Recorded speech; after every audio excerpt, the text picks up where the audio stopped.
Kamusta mga Kawal TV? Another day, another spearfishing day. Kaya syempre samahan niyo po sa panibagong aksyon at pagpakan. At syempre hantingan ng pangulam ng bayan.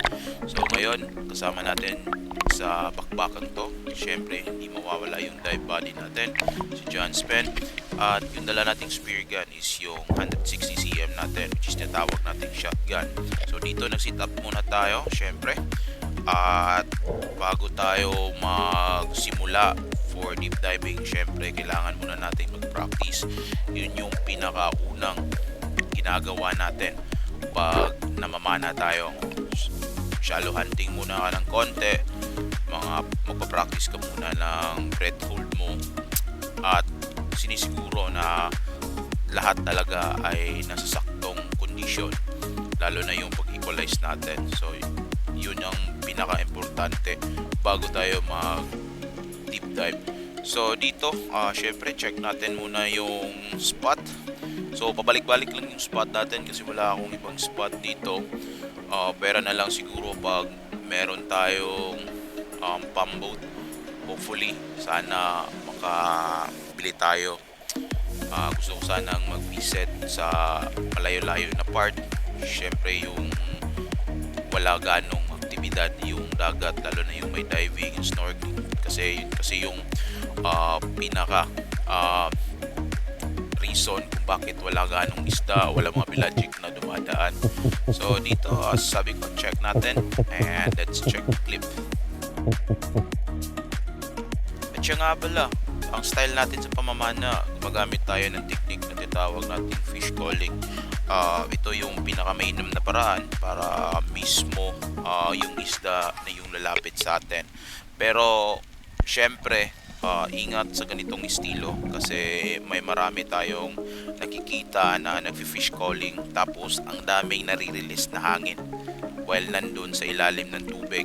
So advisable ko pag ganon, mga siguro nagfi-fish call pag ganon yung style, dapat nasa mababaw lang na part. Pero pag ganon, ginagamit mo na type na fish calling tapos nasa malalim na part ka, hindi talaga advisable. Napaka-delikado kasi while nagfi-fish call ka, nare-release mo yung hangin mo. Yung sa akin, tinatawag kong agupok, which is like sounds of my throat lang. Hindi ko nire-release yung hangin ko. Tapos nagfi-fish calling lang din ako pag syempre alam natin kung hanggang saan yung kapasidad ng ating katawan.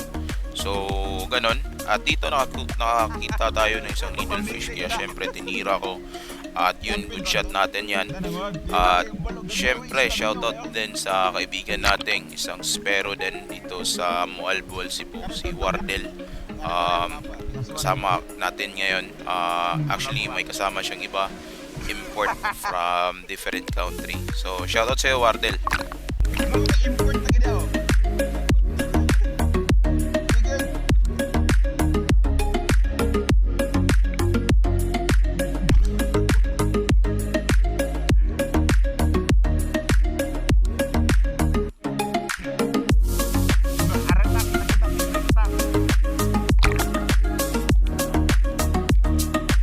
So yun, hanap tayo ng mga ibang isda or mga ansuhan kasi yun yung target natin.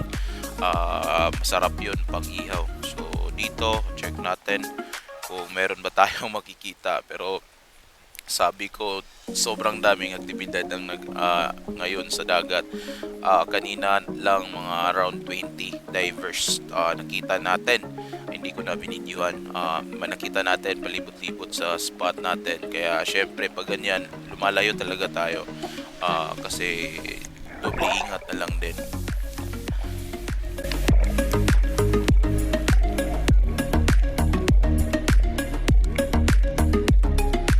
So yun, feeling ko parang isa lang ata yung kuha natin, yung isang needlefish or balo. So malapit na ding dumilim, kaya no choice tayo.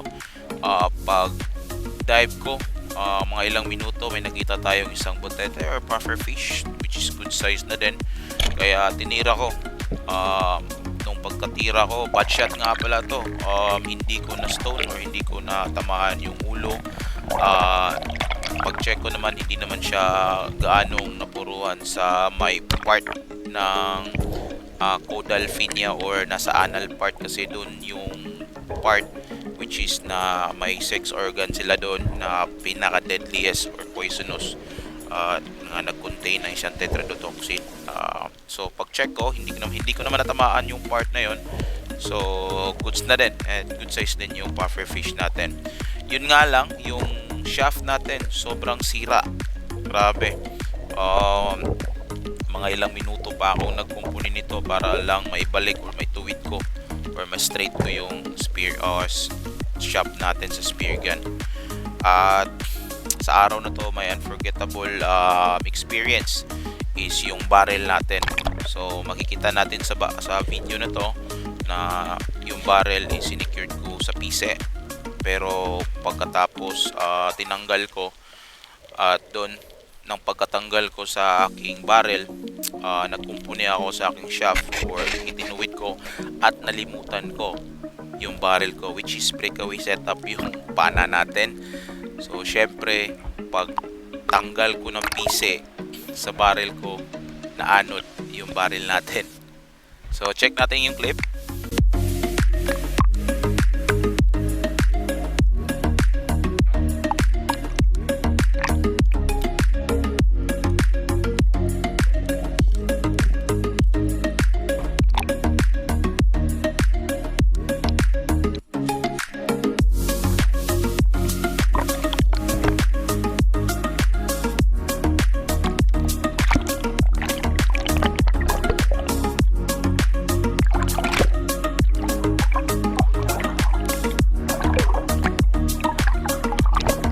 So dito ko na napansin yung barrel natin na wala or naanod. So syempre kinabahan na ako. Tinawag ko pa yung dive buddy ko sa oras na to, kasi sobrang lakas ng agos, at yung agos is papunta sa lawod or sa malalim na part. Kaya talaga kinabahan ako kasi matagal na yung spear gun na to sa akin, at syempre inaalagaan ko to ng maayos. At napaisip na talaga ako na nako, sayang, parang minamalas talaga tayo sa araw na to.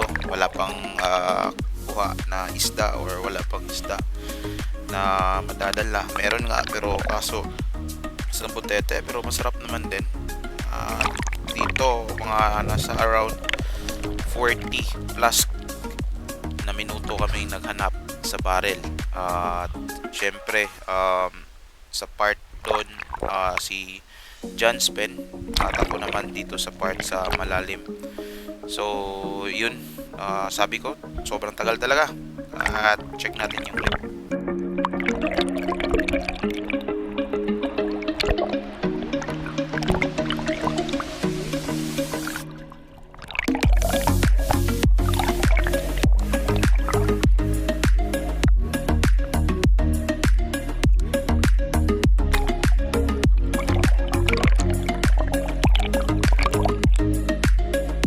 So dito sa part na to, parang tinanggap ko na kung ano yung nangyari sa atin, na yung spear gun natin is wala na. At syempre nagpahinga ako ng konti kasi malayo-layo rin yung nilangoy natin, at lipat at pasalubong pa tayo sa agos ng tubig. So sobrang hingal na ako sa part na to. At doon nag-discuss kami ni John Spen kung ano ang mainam na gagawin. Sabi niya, continue lang, dito dyan ka, dito ako. At noon may nakita akong palutang-lutang yung PC ng spear gun or yung barrel natin, kaya chinek ko, at yun, nakita natin sa wakas.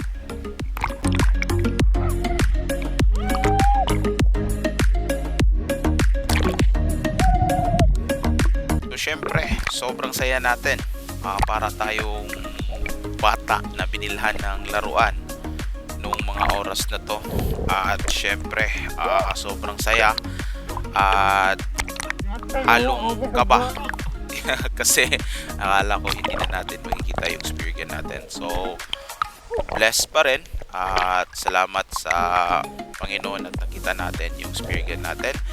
At makakapagpamana tayo ulit for another videos and clip. At dito magtatapos yung spear fishing natin kasi hinihingal na kami sa kahanap ng spear gun. Kaya syempre ito yung ginawa natin sa ating puffer fish. Pinalinisan ko na. At yung sabi ko na 6 organs ng fish, ito yun. Yung tinatawag natin palay-palay sa butete. At syempre nilinisan na yan lahat. At pagkatapos ng malinisan ay sinalang na agad sa kaldero at niluto. So yung luto natin is syempre yung pinaka-common or pinaka-delikasya ng ganitong isda is yung ginataang butete. At doon, nagmukbang na tayo syempre.